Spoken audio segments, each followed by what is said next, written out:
Dear boomers, how can the laws of karma change your life? You can apply all of these laws to your everyday life in accordance with your goals and in accordance with your aspirations and your love for life. It's very important. So to understand karma, it has to do with our actions and reactions. So, for instance, if you help a friend today, you're not necessarily expecting anything in return from that friend. But what can easily happen is that something happens that somebody else helps you out of the blue, and it has to do with this revolving cycle of when you change your thoughts, you change your life. And when you change your thoughts to love, acceptance, and forgiveness and gratitude, this is the kind of life that you will be giving out and bringing back in, and not in the ways that you would expect it. So, this great law is called planting seeds of goodness results in future rewards. Then there's the law of creation. And that has to do with attracting the kind of life you have based on who you are and who you surround yourself with. For instance, if you are surrounding yourself with negative people who complain all the time, who blame, who are not taking responsibility for their lives, then this is frustrating, and you may find that frustration to actually halt your spiritual progress. Surround yourself with people whom give you a sense of progress, moving forward and loving life. So, when you surround yourself with positivity, you're actually attracting positive experience into your life. Then there's the law of humility. You have to accept a problem that it exists, that the problem exists in order to solve it. If you are admitting you're always late because you don't give yourself enough time, then you need to get ready a little earlier to get there on time. It's just, it will reduce your anxiety and stress about always being late. And then everybody has an expectation of your always being late, which is kind of a negative expectation, and it's not a fun one. The law of growth. Change comes from within. So, you improve your thoughts to steer yourself toward positive experiences. Change comes from within. In other words, you don't justify anything the way you feel based on outside circumstances. The outside world should have nothing to do with the way you feel, the way you act, and the way you think, because everything is an inside job. This is very important. And the law of responsibility. You own your reactions and your next steps. Face your role in life's troubles to change your situation. How did I contribute to this situation? A lot of this reminds me of the 12 steps of Alcoholics Anonymous.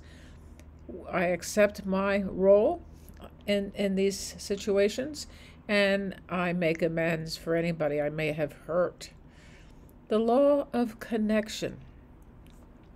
Every step you take matters. For instance, each moment presents an opportunity to steer your life in the direction that you want. Every step you take is a choice. The choices that you make will reverberate into everything that you do. This is important.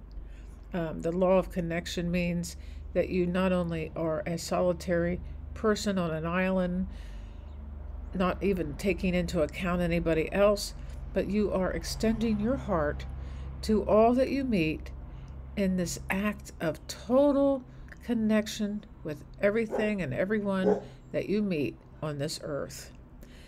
The law of focus means you can't give your all if your attention is divided. Focus on one task or goal to channel your energy effectively. So, if this is interesting about multitasking. Multitasking doesn't really help your ability to create or to succeed. You're putting your energy in too many different places. And now they say that women can do this better than men, but I don't think anybody can really do it as well as they think they can. Concentrate, focus, complete a task, and move on. And I am getting a book today to organize my life every day in a way that I can check things off. That's really fun. The law of giving and hospitality. Now, since COVID, the hospitality part of things has kind of dropped off, and I haven't had too many people over here. Although that, everybody thinks that COVID is over, but it really isn't. And I think we all got into the habit of not extending our hospitality to people because of COVID, and it's hard to get back to it. So the richness is having a heart that wants to give. Acts of kindness reflect your character and attract positivity. And when you have people into your home, you serve them, you have meaningful conversations, no gossip, and no talking about the news, although that's what we seem to be talking about these days. The law of presence. The present moment is all that we have, and also presence, being a presence in everything that you do. If you are into focusing on every moment of your life, you focus on the meaningful things in your life, you are not having divided attention, and you will become a presence of a high spiritual principle of being there without even having to talk, to enjoy the silence between the sentences, and to be here now. So the present moment is what we're talking about, developing a now mindset to make the most of your present moment. Then there's the law of change. The law of change.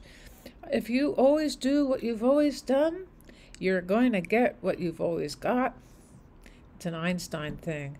So we have to realize that change comes in the form of opportunity, but also in the form of calamity sometimes, life crises that can knock us off our feet.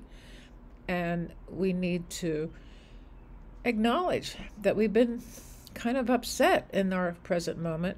We have to acknowledge our feelings, then elevate the emotions to higher consciousness of gratitude, unconditional love, and in that moment when you have raised your energy that way, you can get back on your feet no matter how bad it looks in terms of losing people, death. And in our society, we do need to look at death in a different way, but that's not the easiest thing to do.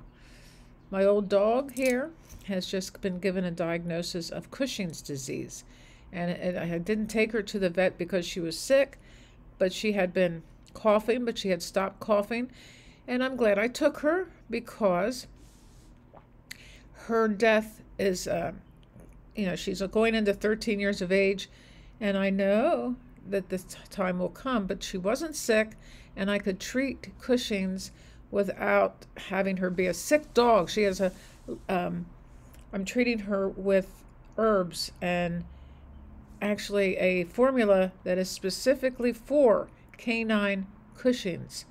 And I already noticed it's been maybe 5 days, and I already do notice a change in her. She's not drinking as much water. She was drinking constantly, and she was panting like crazy, but she's still doing the panting thing.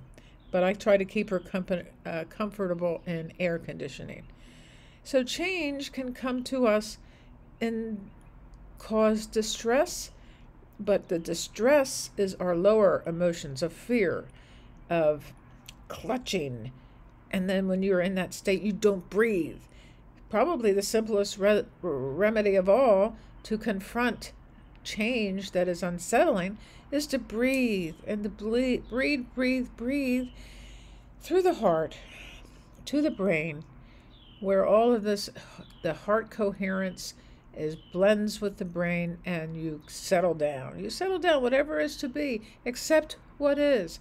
Whatever will be, will be. It's so important.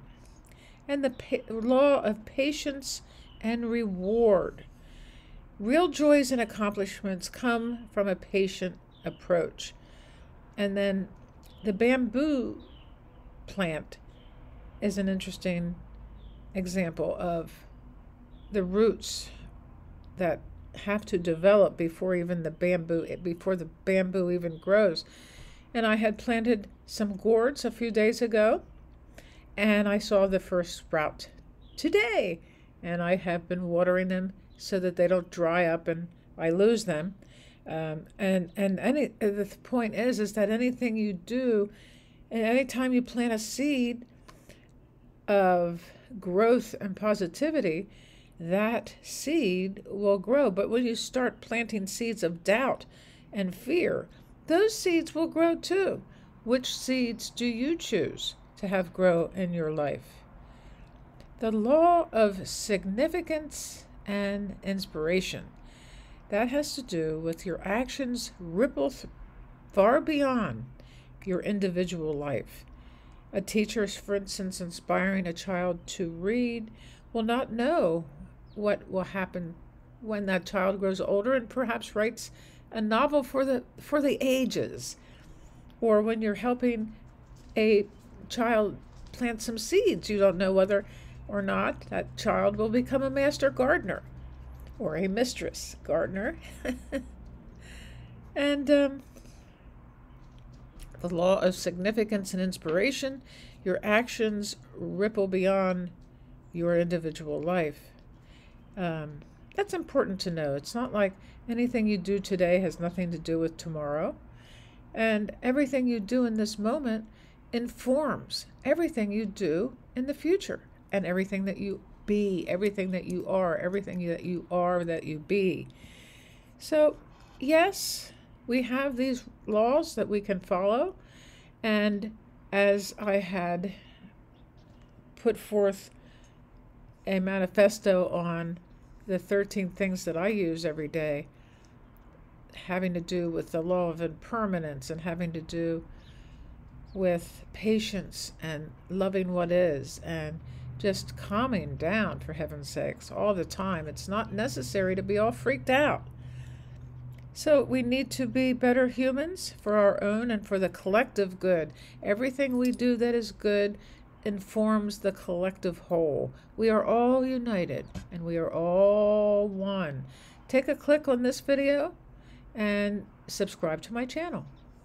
Love all. Bye.